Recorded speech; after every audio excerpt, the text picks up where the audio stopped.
سوودانی بێمنەتانە دوایین قسەی لەسەر موچە کرد. بەرپرسێکی کورد دەڵێت سوودانی بەڵێنەکەی بەجێ نەهێنا و لەژێر فشاردایە. دوجار کورد لە سوودانیش بێئومێد بوو.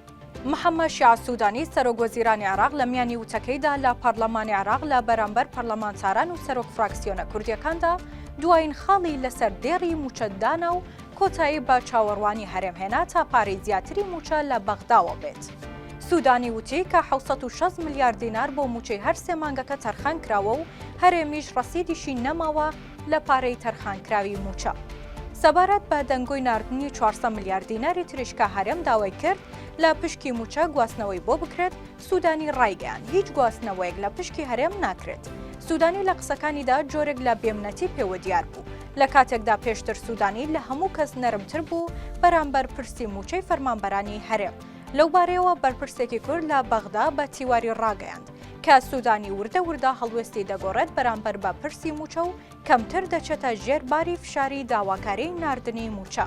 بە وتەی ئەو بەرپرسە کووردا سوودانی لە ژێر فشاری شەقامی شیعە و چوارچێوەی هەماهەنگیدایە و لەگەڵ نزیکبوونەوەی هەڵبژاردنی پەرلەمانی عێراقیش نایەوێت بابەتی هەرێمی کوردستانی بە جۆرێک بەسەردا بشکێتەوە کە زیانی پێبگەێنێت، چونکە هەمیشە لە ناو شیعەکاندا ئەو کەسە دەبێتە سەرۆکوەزیران تا بەرامبەر کورد و سوننا تونتر بێت، پێگەی بەهێزتر دەبێت.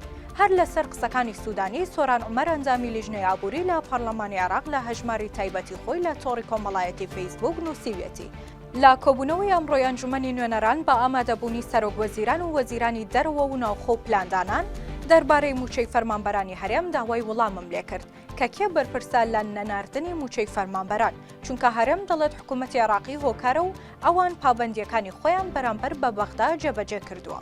بە وتەی سۆران عومەر محەممەد شیع سوودانی سەرۆکوەزیران لە وڵامدا ڕایگەیاندووە پرسی موچە هیچ بابەتێکی سیاسی نییە. پێشتر هەرێم بە هیچ ماددە و بڕگەیەکی بودجەوە پابەند نەبووە.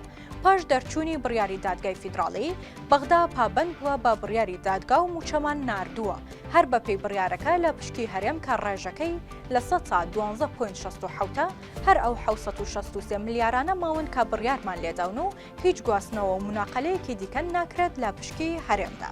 هەر چۆنێک بێت سوودانی قسەی کۆتایی خۆی کرد و ماوەتەوە سەر هەرێم کە ئایا بڕیاری دابشکردنی موچەی مانگی دەدات بۆ 660 میلیارە و کورتێنانەکەی دیکە بە داهاتی ناوخۆ پڕدەکاتەوە یان وەک ساڵی ڕابردوو دەسەوسان دەبێت بەرامبەر بە موچەخۆران.